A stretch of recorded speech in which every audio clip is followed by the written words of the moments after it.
All Okay. right. All right, we'll go ahead and get, excuse me, we'll go ahead and get started. Mike, go ahead and kick us off, please. Dakota, I think it would be an understatement to say you're really the face of the PFL. How much significance do you carry within yourself to be on this first event in South Africa and just all that you're doing with the PFL? Yeah, no, I feel really privileged for sure. I mean, outside of not just South Africa alone, but this sport has given me crazy opportunities. I've traveled to quite a few different countries with PFL, and definitely a few states as well. So this is just like obviously another historic event for PFL, but kind of a big milestone for me in my career as well to be co-main event on such a big platform. So I count myself very lucky, every fight I count myself lucky, but this one is amazing to be a part of for sure. Feels a little bit different. Gabriel. Hello, Dakota. Good to see you. Dakota, Hi. when you have all of the attention that you do, and obviously there's a lot of media obligations, obviously people do things like they already want to matchmake, the rest of your fights, coming up in the near future. What are some of the habits that you develop to stay focused and just kind of handle things one at a time so everything's more manageable? Yeah, I think you said it yourself. I just take things one at a time. I've done that my whole career. I've never looked like too far ahead. People always say like what's your goals in like the next 5 years? Like honestly, I haven't got a clue. Like if you had asked me 3 years ago, was this your goal right now? I would have said no. So like I just take every day as it is. I just count myself very lucky to be having the opportunities that I do. And as for the media and stuff, like the team behind the scenes with PFL, like Eric looks after the fighters very, very well. They don't work me too hard, which is nice. They kind of keep in mind that we're all fighters, we're making weight, we don't necessarily want to be doing too much media. So they're a great team, and they my fight week schedule has been very light this time, so I'm very thankful for that. Thank you. Frazier. Hi, Dakota. Obviously, you fought four times last year and you haven't fought since. You're traditionally a quick starter. So, do you see any sort of slight ring rust taking effect this weekend, or do you still hope for a quick start? Guess we'll find out. What do you think, though? I would like to see you start fast as usual, but I can't tell you for sure how you're going to perform. I'm sure you'll 100%. perform amazingly, though, as per usual. Thank you. Yeah, we'll see what happens. I've got a tough opponent in front of me, but like I said, once I get in that cage, there's just a switch that kind of happens, and I don't feel like any kind of ring rust is capable of stopping that. So, if there is, that's something that I'll have to work through when I get in there. But PFL are gonna cop for it if I do have ring rust. Nice one, Dakota. Thanks, and best of luck at the weekend. Thank you so much. Thank you. Shady. Hi, Dakota. Shady Bechet for MMA Dungeon. First of all, congratulations on the pink fight kit. I have a feeling this is going to become a trademark of yours going forward. When you and I Can you spoke, believe they let me do it? yeah, incredible, Oh God. incredible. I was very When happy it to see turned that up for to you. fight week and had a pink kit, I was like, what the hell? Thank you. So yeah, I'm super happy with that. Creating Sorry, history go every on. fight. Well, when you and I spoke at Dirty Boxing 2 in Miami, you mentioned that you didn't enter the 2024 PFL tournament because you had an expectation that they'd keep you active in other fights, and that didn't play out really. Assuming you come out of this Yeah. fight as healthy as you usually do, are you hoping to make up for lost time with a quick turnaround? And have you requested that? Do you have any names? What's the schedule looking like now to kind of make up for that gap? I wish I could answer that. Like, honestly, if I was to give you a straight answer, I'd probably be lying because I honestly don't have a clue. Like, definitely thought I would have thought this would have been my second, maybe even third fight this year, and it's my first. So I can't really answer that. I've definitely be ready for a quick turnaround for sure. Like I said, I like to be very active in the cage. And I suppose there is a high possibility that I will be straight back in because the women's tournament will be, this season will be done. There'll be a winner of that, and then I'm sure I've got a few options for opponents after that. Obviously, everyone's tied up in that season right now, so we'll see what happens. But I will definitely be ready. I've been ready all year for a fight, so yeah, That's wonderful. I hope they get you an opponent right away. Good luck. thank you. Kayla. Hey, Dakota, Kayla with the Cage Rock podcast. You've been able to go to so many different locations through PFL. I was curious how South Africa is compared to everywhere else where you fought. My God, it's freezing here. It's so feel like I'm back in the UK. And the worst thing about it, obviously, I live in Florida, so I don't have any big jackets. I literally just have like a few hoodies with me. I've been living in leggings. And you guys know, like, normally I turn up to fight week, I've got like a few cute outfits. This time I've been like, hell no, wake up in the morning, I've got my leggings, my tracksuit, my jumper on. I feel like I've worn the same thing every day. But I mean, Cape Town, like, that's if I weren't a fighter, I would be like, I'd love to holiday in Cape Town one day. Like, imagine going to South Africa and the fact that I'm here now, fighting here, and then my family are going to be able to go off and do like a safari. Like, it's crazy that I get the opportunity to come here. So I'm very happy to be here, even though it's cold. Yeah, good luck. Thank you Marty. so much. Yes, Dakota. I'm just as missing you. Thank After you. about I love to hear chats. obviously 9 months out, it must be very frustrating for yourself. But obviously, co-headlining the Cape Town, the first inaugural PFL Africa event, seems like a reward for you. Um, I don't know if you know the weight of the actual event in itself and how much MMA does mean to the African people. Are you going to take that into the fight and give the Africans a finish like they deserve? Yeah, no, I definitely don't quite understand the way they do how much this means to them. But I mean, I've been out and done a seminar today to one of the gyms that was full of like some amazing women in there, and they were all super excited and just very thankful for the other African athlete that I did it with, and they were just very happy that she was putting South Africa or just Africa in general on the map. So I'm kind of getting the gist of how much it actually means to them, but. I mean, that's the one thing I've always liked about PFL. I've come up through like PFL Europe and then to the main season. And like Europe was probably the most crucial and probably best experience I've ever had because I feel like it PFL really captivated like a market that we miss. We see the amateurs or the top pros, but that middle bit we never get to showcase as much and it's harder for people to stand out. So that's what I felt like Europe did really, really well over the last 2 years. And I feel like now I think this African PFL Africa will do the same thing. So I'm excited. All the best. Pedro. Hi, Dakota. I wanted to ask you about your rival, Sumiko Inaba, because she's with 8 wins, 1 loss. She has 4 wins by KO, but now she's facing like maybe the best striker in the world right now. You have 14 wins, 12 by KO. Do you think her strategy will be strike with you, or do you think she's gonna try grappling or go to the ground instead of the 4 KOs she has?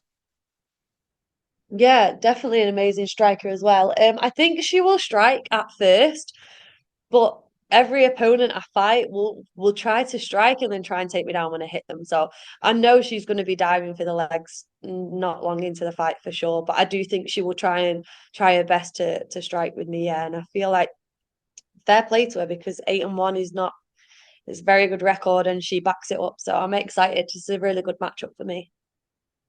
Thank you so much, and good luck for the weekend. Thank you. Lewis. Hi, Dakota. I hope you're doing well, and I hope you've settled in. I'm really excited to see you back in there this weekend.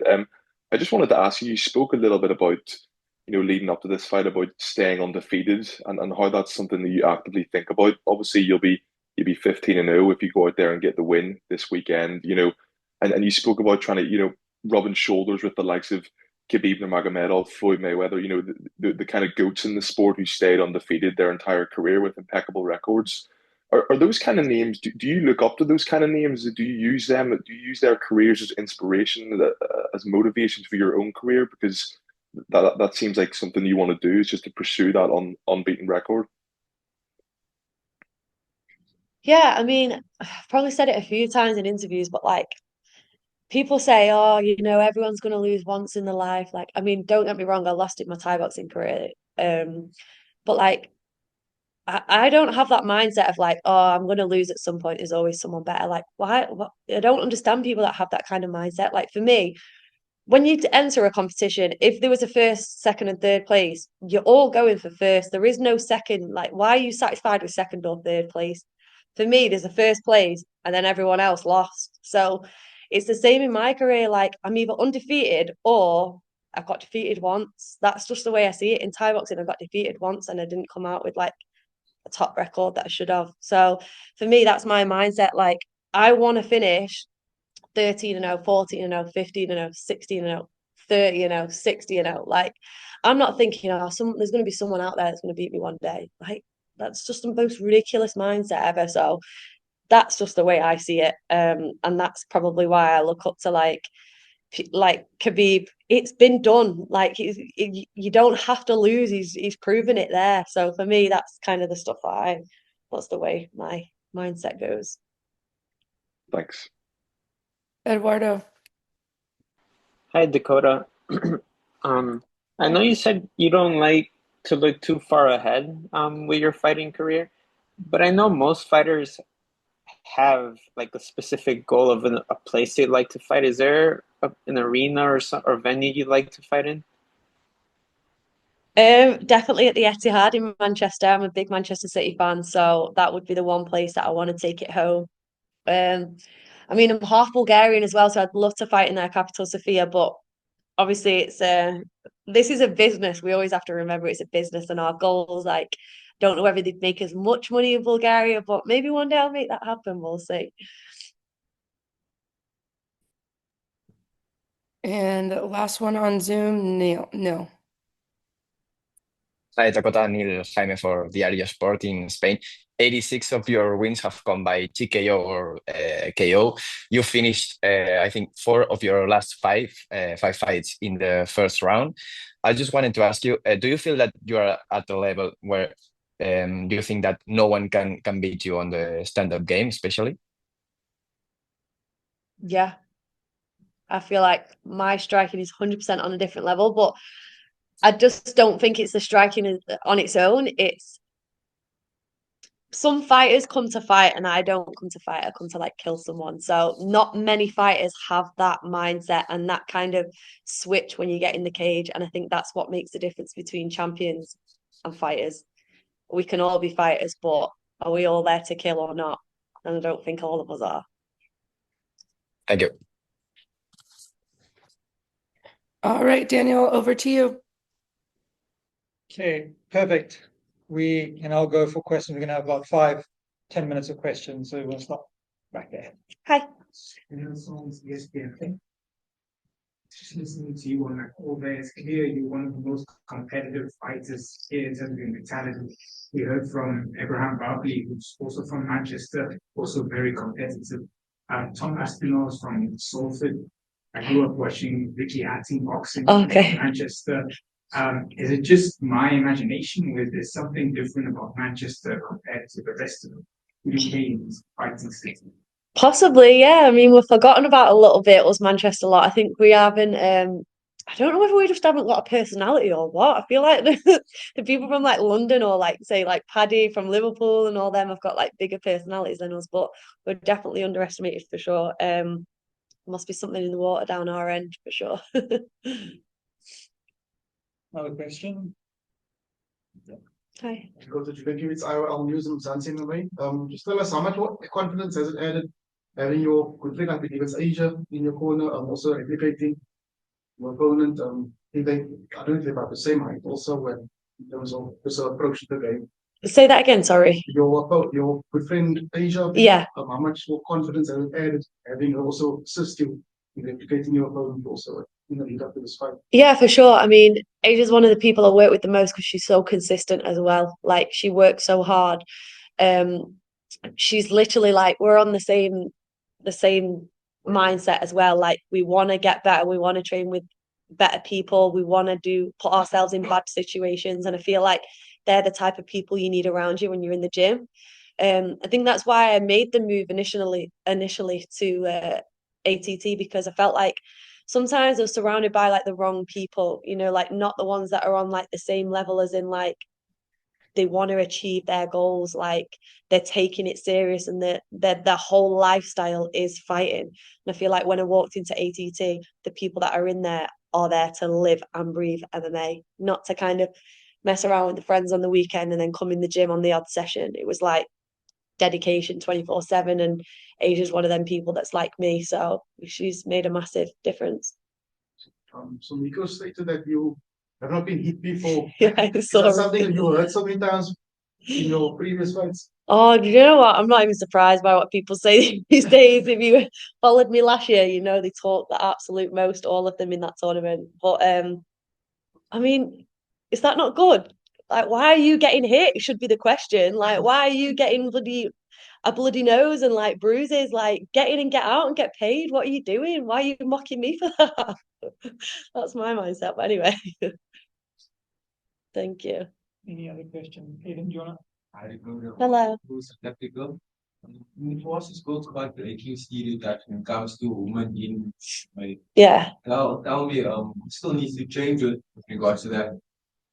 Yeah, it doesn't necessarily have to change, but I feel like people should take it serious. Like there shouldn't be like I don't know, I feel like even going into the gym today and seeing like so many women there, like different shapes, sizes, different ages, like nobody is like there shouldn't be you shouldn't look at a sport and be like, right, you need to look like this in order to do well at it.